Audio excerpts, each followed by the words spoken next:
Hello viewers, আসসালামু আলাইকুম। কি অবস্থা সবার? আশা করি সবাই ভালো। আজ আমি আপনাদের জন্য নিয়ে এসেছি শীতের বিশেষ ভাপা পিঠার রেসিপি। এই মজাদার পিঠা আমাদের বাঙালি ঐতিহ্যের অংশ, আর এটা ঘরেই খুব সহজেই তৈরি করা যায়। চলুন তাহলে শুরু করি। ভাপা পিঠা বানাতে যেসব উপকরণ লাগবে: চালের গুঁড়া, নারকেল কোড়া, বাটালি গুড়, সামান্য লবণ, হালকা গরম পানি এবং একটি স্টিমার। আমরা শুরু করব চালের গুঁড়ো দিয়ে। আমি এখানে বাসায় চাল শুকিয়ে গুঁড়ো করে নিয়েছি। চালের গুঁড়ো নিলে অবশ্যই এটি চেলে নিতে হবে, যেন কোনো ময়লা বা বড় দানা না থাকে। এবার আমরা চালের গুঁড়ার মধ্যে একটু লবণ মিশিয়ে দেব। এটি পিঠায় সামান্য স্বাদ আনবে। এরপর হালকা গরম পানি দিয়ে মন্ড তৈরি করব। খেয়াল রাখতে হবে মন্ড যেন নরম হয়, কিন্তু অতিরিক্ত ভিজে না যায়। তাই আস্তে আস্তে পানি মেশাতে হবে এবং একটানা নাড়তে হবে, যাতে কোনো দলা না হয়। এবার আমরা ভাপা পিঠার ভিতরের পুর তৈরি করব। পুর বানানোর জন্য আমরা একটা বড় পাত্রে নারকেল কোড়া এবং চালের গুঁড়া মিশিয়ে নেব। একটি ছাঁচের মধ্যে সামান্য নারকেল দিয়ে এর মধ্যে চালের গুঁড়ো এবং বাটালি গুড় দিয়ে তার উপরে আবারও চালের গুড় দিব। এখন আমরা পিঠা বানানোর জন্য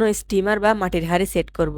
আমরা এখানে স্টিমার ব্যবহার করব, যা খুব সুন্দর করে ভাপা পিঠা তৈরি করে। এর নিচের অংশে পানি দিয়ে উপরে এক ছিদ্রযুক্ত ছাঁচ বসিয়ে দিব। স্টিমার না থাকলে আপনারা যে কোনো প্রকার মাটির হাঁড়ি ব্যবহার করতে পারেন। পানি ফুটতে শুরু করলে আমরা ছাঁচের উপর ভাপা পিঠা রেখে দিব। এরপর উপরে সবকিছু ঠিক মতো সেট হয়ে গেলে আমরা পিঠাগুলোকে ঢেকে দিব এবং 5 থেকে 10 মিনিট ভাপে রেখে দিব। মাঝে মাঝে ঢাকনা খুলে দেখে নেব পিঠাগুলো সেদ্ধ হয়েছে কিনা। যখন দেখবেন পিঠার উপরের অংশ টান টান হয়ে এসেছে এবং নিচ থেকে সুন্দর ভাপের গ্রান আসছে, তখন বুঝবেন আমাদের ভাপা পিঠা তৈরি হয়ে গেছে। পিঠা সেদ্ধ হয়ে গেলে সাবধানে হাঁড়ি থেকে নামিয়ে গরম গরম পরিবেশন করুন। ঘন গুড়ের সঙ্গে খেলে আরো বেশি মজার লাগে। দেখুন আমাদের ঐতিহ্যবাহী ভাপা পিঠা কত সহজে তৈরি হয়ে গেল। এই পিঠার স্বাদ আমাদের শৈশবের স্মৃতি ফিরিয়ে আনে। ঘরে বসে তৈরি করে নিন এই পিঠা এবং শীতের সন্ধ্যায় পরিবারের সাথে উপভোগ করুন। আশা করি রেসিপিটি আপনাদের কাছে ভালো লেগেছে। আবারও দেখা হচ্ছে নতুন আরো একটি রেসিপি নিয়ে।